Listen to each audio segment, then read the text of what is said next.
Hey guys, what's up? Sandu here.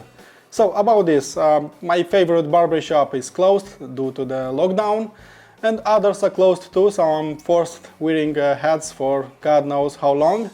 Anyways, if you wanted me to cover some of the entry-level, some of the affordable digital to analog converters, today is the day, because I will be testing this little cute one, small one called Topping E30. But let's unbox it first and let's see what's inside the package. As you can see, it comes in a fairly small box. Let's open it up. Lots of paperwork, lots of foam, which is always really nice. You can find an USB Type-B cable, so to connect to your PC. Here you have a DC cable, so basically to power it on. And the other side is an USB cable, so you can power it even with your PC, which is quite nice. You also have a remote control, which is really great, especially at this price point. So it's really amazing having this one, especially using as a preamp in front of some speakers. That's amazing. And this we have the unit itself, really small, really cute. Sorry for the fingerprints, I already unboxed it, obviously. As you can see, it's really lightweight, really small, but I like its overall design. Now moving on to the design and build quality, obviously targeting a much lower price point using CNC machines was out of the questions with the small E30. Nonetheless, its body is surrounded by an aluminum case. I have the black version, and Topping is also offering a silver version. I personally find it good looking, and due to the fact that it is the size of an external 2.5-inch HDD drive, it can be easily integrated in any hi-fi setup. I even used it with my TV watching some movies on Netflix. It worked great even with a gaming console, and obviously great in a hi-fi setup, be it with speakers or headphones. As with the other units, there isn't a single visible screw on any side, so they moved all those on the back for a much clearer and minimalist look. I like the way the glass sheet from the front panel is somehow unified with the rest of the case. The LCD screen has 3 brightness positions, and the lowest position works great at night, and it didn't even bother the cat eyes of my wife, so clearly the wife acceptance factor is very high in this one.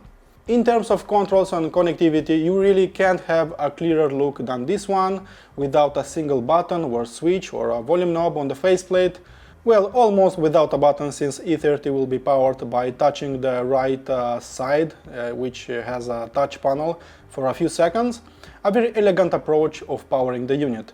The biggest part of the front panel is occupied by that easy-to-read LCD screen, where by default it will show the selected digital input, the selected volume in decibels, and the data stream that is playing, basically in PCMe or DSD. If you don't plan on using the E30 as a preamp, I strongly recommend putting the E30 in the DAC mode. Just enter standby, press and hold the on-off button on the touch panel for about 3 seconds, until you see the DAC written on the screen. Release the button and just power it on. On the back you will find also a 5 volts DC input, an USB input, an optical input, a coaxial input, and the RCA output. As for the tech specs, Topping went with a single but fairly new DAC chip, the AK4493, that is part of the premium line of digital to analog converters, carrying that famous velvet sound technology, basically mimicking a bit the naturalness of the R2R designs. As for the USB input, the newest XMOS chip is doing all the hard work, and thanks to it, E30 is capable of receiving and decoding 32-bit PCMe files and DSD 512 via USB input, obviously. If you want even a better driver integration, I recommend installing the custom Tesicon drivers from Topping. I also prepared some tips and tricks with E30 that might help you in the long run. So the biggest issue that I had with this unit is this DC input, so basically more exactly how clean is the power it receives.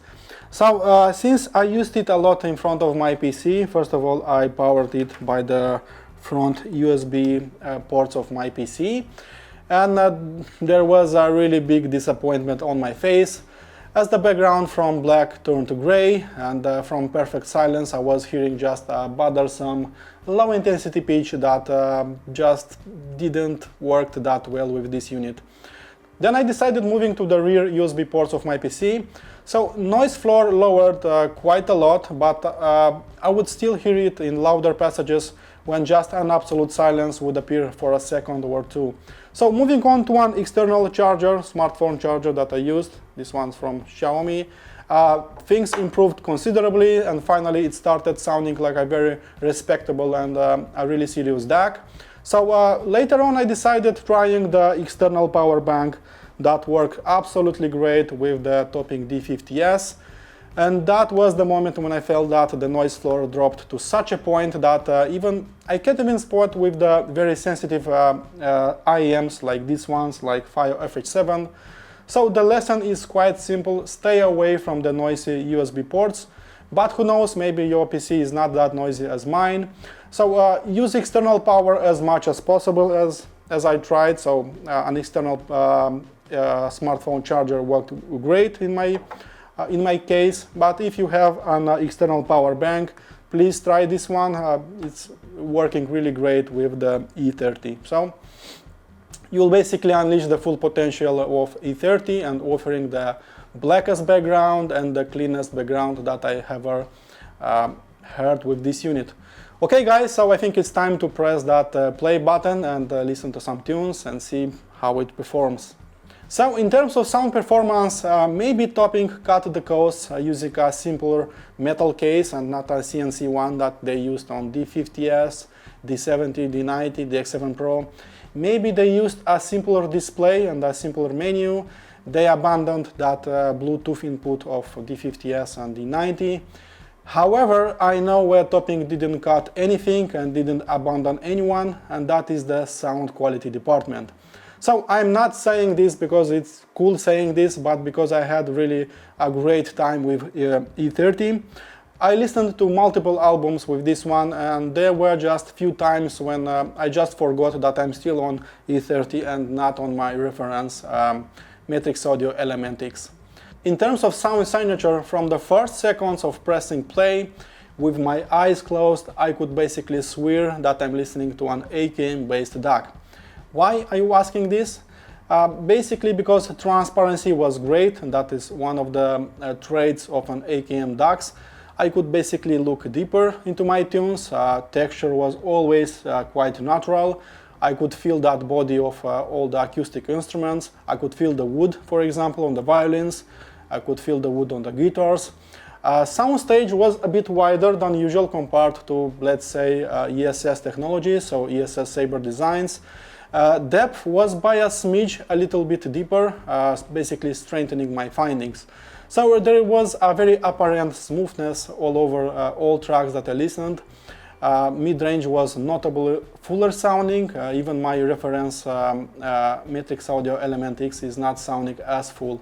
So I felt a presence in the mid-range so much that it even infused a little bit of life, a little bit of soul in that harsher sounding songs and those harsher recordings, and just made older tunes sounding a little bit fresher and a bit livelier somehow.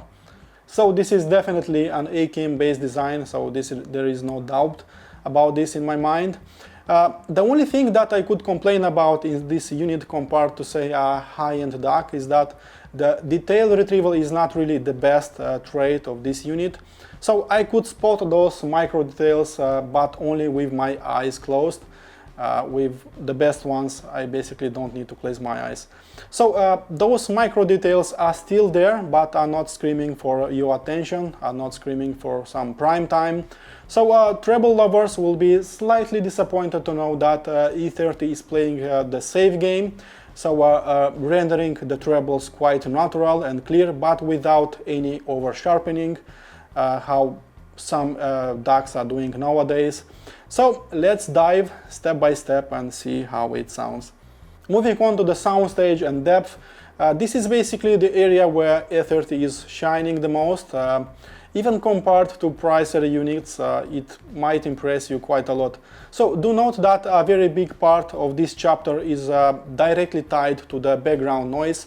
So power it with a dirty USB port of your PC, for example, as was my case, and depth will be polluted, so offering basically a grainy sound with close to zero soundstage. But if you go with clearer power as an external power bank or maybe an external charger, and windows will open towards music, grain will disappear, and depth information will be much clearer to the listener. So Nightwish just released its newest album called Human Nature, and even from the first song called just simply Music, I was quite surprised by the play with the left and right channel that is increasing somehow the space between both channels. So I listened to this album with a few particular digital sources, and I can confirm that E30 is having a really good soundstage size compared even to pricier units, a very good pinpoint imaging, and a really amazing depth, even listening to crowded music. So when the pace intensifies in this track, so music, I observed that E30 didn't give up, and it was just throwing music in all directions, just enveloping the room with decent amounts of air. So even some light gothic metal like this one is starting sounding like classical masterpieces because of that larger soundstage size. So although the mastering of this album is half decent, not the best, E30 is making you forgive all those drawbacks of this recording by basically concentrating your attention on the good parts of this music rather than on the bad parts of this album. So if you care about soundstage and depth, I'm very glad, I'm very pleased to tell you that E30 got that pretty good, even great in my opinion. And I really never experienced some muddiness, some weak airiness, or just an upfront presentation with this unit. As for transparency and detail, it seems that this pandemic is somehow inspiring musicians at releasing new singles and new albums. So in just 2 weeks, 3 of my favorite bands released new albums. For example, The Strokes released the new Abnormal album, and the legendary guitarist Joey Satriani released Shapeshifting, plus that Nightwish album that I mentioned before. So I listened to The Strokes. That album sounds so fresh, it plays so well with the positioning of all sounds around the room. I really recommend you checking it out. It sounds really great. So I listened to this album mostly on the speaker setup, so on the Bucard S400 that you see behind me. And E30 impressed me quite a lot with its transparency and with its detail retrieval. Do note that both of these are interconnected, and you can have a good detail retrieval without a see-through transparency. So this one is quite crucial if you want to have an open window towards the music. So I'm glad that this album sounds clean and alive.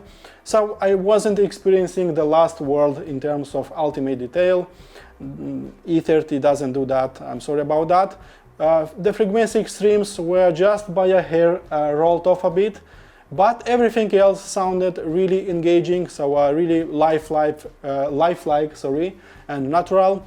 So at 129 US dollars, I expected much less than this, and yet E30 impressed me quite a lot in this department.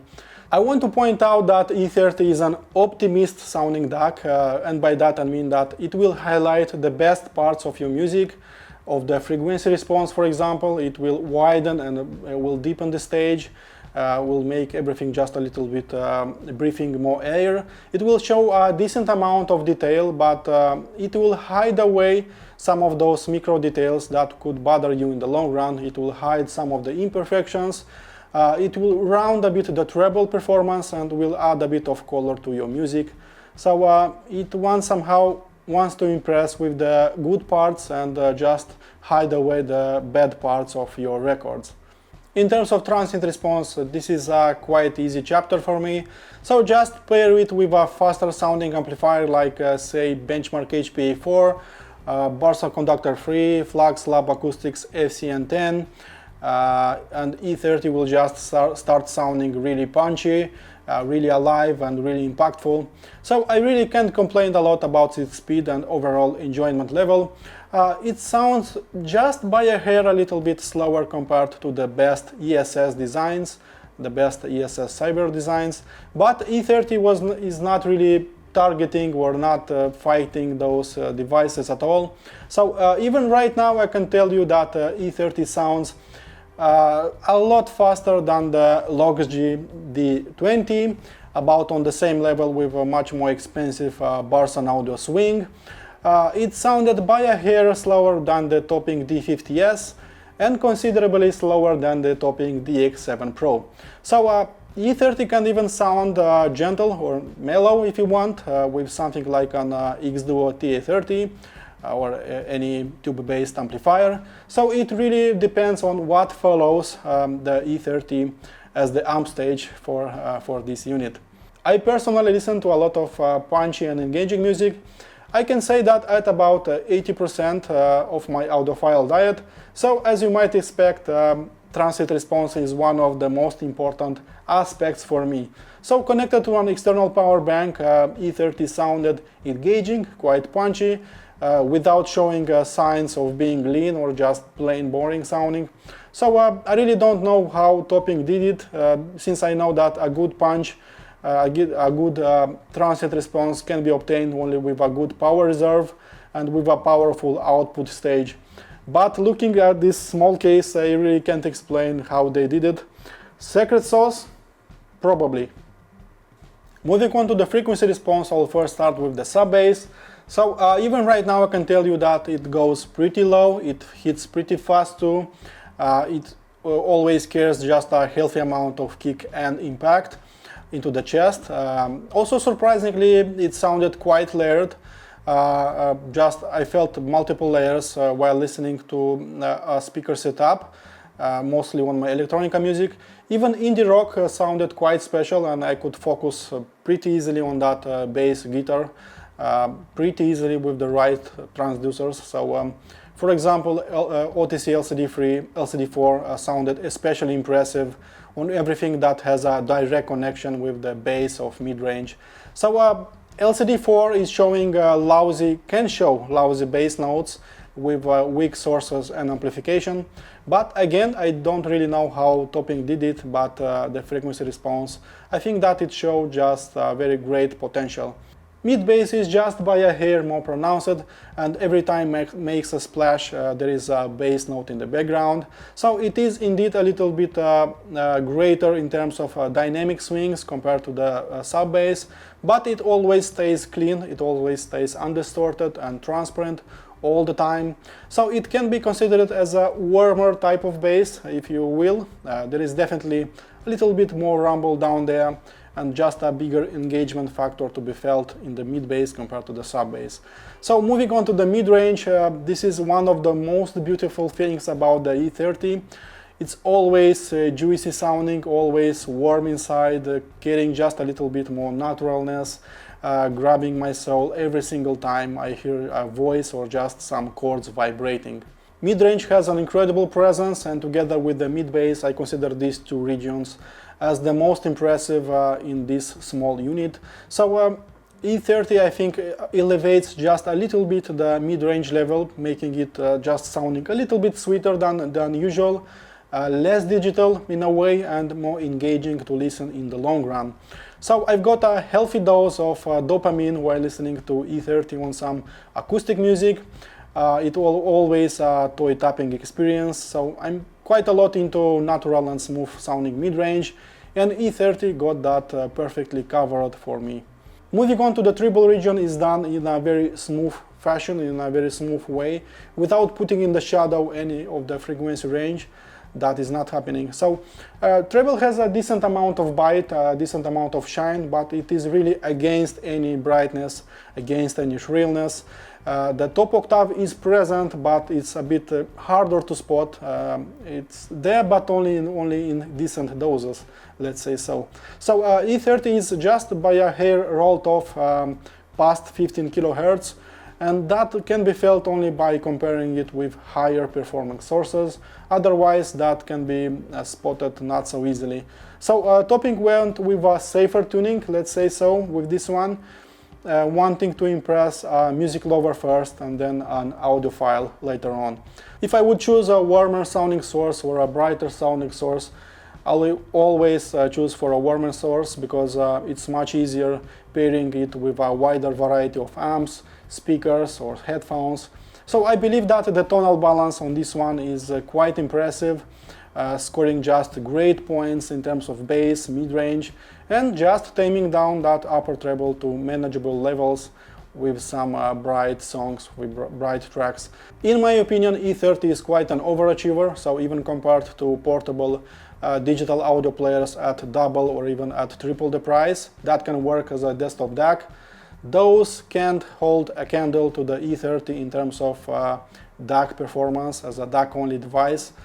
I also compared this one with the topping D50S DAC, but since I'm not into long and boring reviews, I strongly recommend checking out that comparison in the written review that you can find in the description below.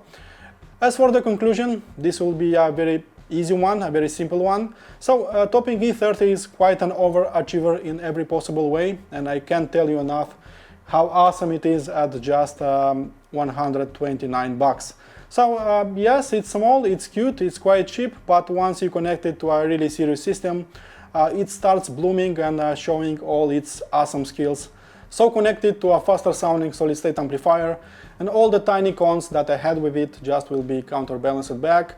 And if you really don't need a Bluetooth input, if you don't need a headphone output or maybe those balanced outputs, then E30 could be a perfect unit for your secondary system or just for anyone that once just started this wonderful hobby. Okay guys, I hope you enjoyed my review. My full in-depth review can be checked on my website. In case you want to support this channel, please subscribe to it, and thank you for doing that. As usual, listen to my music, be positive, and I'll see you soon. Cheers guys, bye bye.